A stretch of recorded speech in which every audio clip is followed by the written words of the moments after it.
Shalom Indonesia, shalom saudara yang diberkati oleh Tuhan.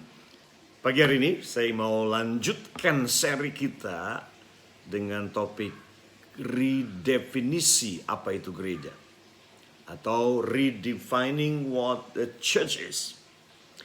Kita telah membahas dalam 4 seri dalam YouTube channel saya tentang redefinisi gereja.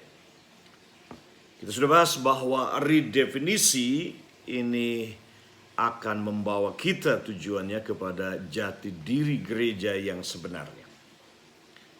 Karena kita harus selesai dengan siapa kita harus selesai dengan jati diri kita untuk kita bisa memahami destiny kita dan progres menggenapi apa yang menjadi tujuan Tuhan mengapa gereja itu ada di muka bumi ini. Kita sudah bahas tentang jati diri gereja di seri sebelumnya, bahwa yang pertama, gereja adalah manusia, gereja adalah individu setiap orang-orang yang percaya dipanggil keluar dari kegelapan. Dan kemudian yang kedua, gereja, tingkat yang kedua dari gereja adalah komunitas, di mana 2-3 orang berkumpul dalam namaku, di situ aku hadir. Di esensi gereja ada pada cukup 2-3 orang. Yesus hadir di situ, dan itulah yang disebut gereja. Itulah yang disebut jemaatnya Tuhan dalam konteks sebuah komunitas. Jadi, nah itu yang kedua tadi ya. Yang ketiga adalah ini, gereja dalam konteks sebuah kota. Kita harus kembali kepada kebenaran firman bahwa jati diri gereja yang sejati, yang ketiga adalah sebuah kota. Sebuah kota. Jadi ketika Paulus dia menulis dalam 1 Korintus 1 ayat 1 dikatakan, dari Paulus yang oleh kehendak Allah dipanggil menjadi Rasul Kristus Yesus, dan dari Sostenes saudara kita, kepada jemaat Allah di Korintus. Jemaat Allah di Korintus, eklesianya Tuhan di Korintus, yaitu mereka yang dikuduskan dalam nama Kristus Yesus dan yang dipanggil menjadi orang-orang kudus, dengan semua orang di segala tempat yang berseru kepada nama Tuhan kita Yesus Kristus, yaitu Tuhan mereka dan Tuhan kita. Jadi ketika Paulus dia berkata di sini kepada jemaat di Korintus, nah Korintus ini adalah sebuah kota. Kalau sekarang kita bisa bayangkan Korintus di sini maksudnya bukan hanya sebuah kota, tapi a region, sebuah regional. Ya, sebuah provinsi. Jadi kepada jemaat Allah di Korintus, jemaat Allah di Korintus. Jadi di situ nggak ada denominasi. Jadi identitas gereja di sini yang ketiga adalah sebuah kota. Kotanya.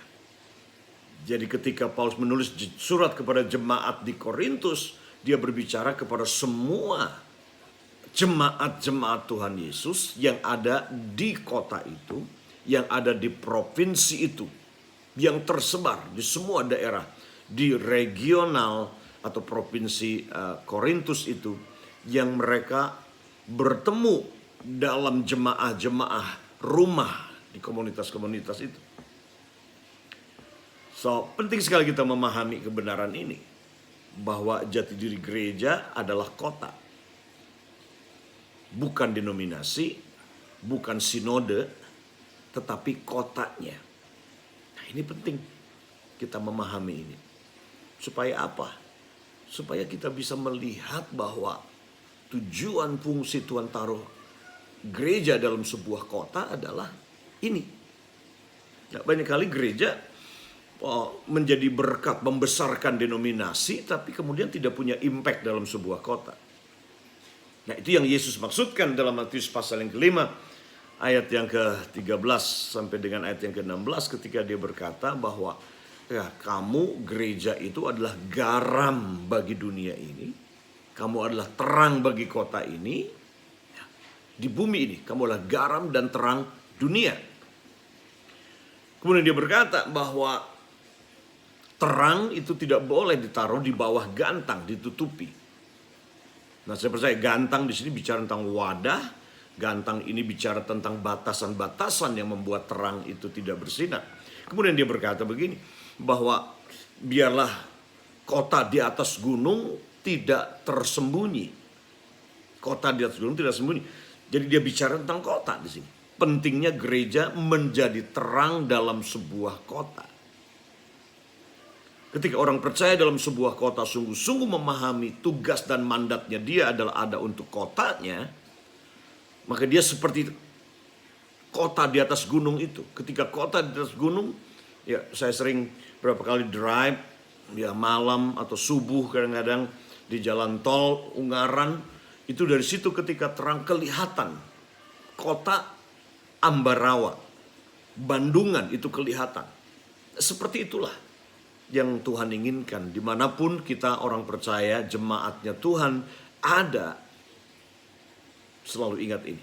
Kita ada untuk kota kita. Kita ada untuk menggarami kota kita. Kita ada untuk menjadi terang untuk kota kita. Kita ada untuk bawa pengaruh bagi kota kita. Kita ada untuk berbuat baik bagi kotanya. Makanya dalam Matius pasal yang kelima Tuhan Yesus dia berkata bahwa orang akan lihat perbuatanmu yang baik dan memuliakan Bapa di surga. Pikirkan bagaimana kita sebagai jemaat Tuhan, jemaat di kota. Salatiga, Semarang, Solo, Jogja, Magelang, Jakarta, Bekasi, dimanapun jemaat-jemaat ini yang hari-hari ini bertemu di rumah-rumah, karena memang gereja identitasnya adalah rumah atau keluarga. Dan dari rumah-rumah inilah kemudian yang kumpul dalam sebuah kota. Jadi dalam sebuah kota bisa ada ratusan bahkan mungkin ribuan jemaat-jemaat yang kumpul di rumah, di mana 2-3 orang berkumpul dalam namaku, di mana di situ pemuritan terjadi, di situ orang mengalami hadirat Tuhan, kesembuhan Tuhan, kemuliaan Tuhan dinyatakan di situ. Dan dari rumah ini kemudian menerangi kotanya. Bayangkan kota yang gelap, tapi kemudian di kota itu ada 1000 rumah, 1000 keluarga, di mana 2-3 orang kumpul di situ tiap hari berdoa menyembah Tuhan. Itu kalau dilihat dari atas itu akan kelihatan sekali bagaimana jemaat menjadi terang di kota itu, menerangi kegelapannya di kota itu. Dan inilah yang Tuhan maksudkan. Identitas gereja itu adalah kotanya. Ini yang ketiga. Jadi gereja harus hadir buat kota, keselamatan kota, menginjili kotanya, jadi terang jadi garam bagi kotanya, berdoa bagi kotanya. Itu sebabnya Yeremia pasal 29 dia berkata, berdoalah untuk kota kemana Tuhan taruh kamu. Karena kesejahteraan kota itu adalah kesejahteraanmu.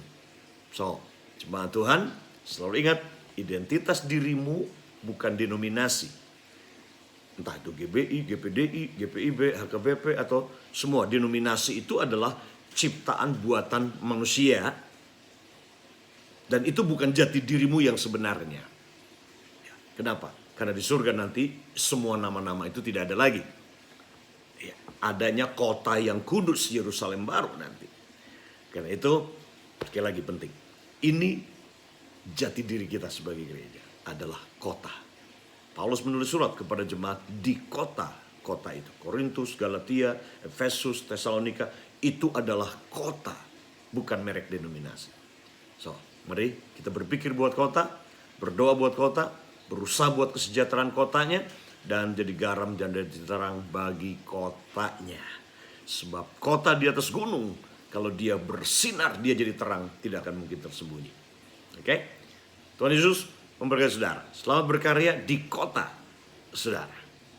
Bye-bye.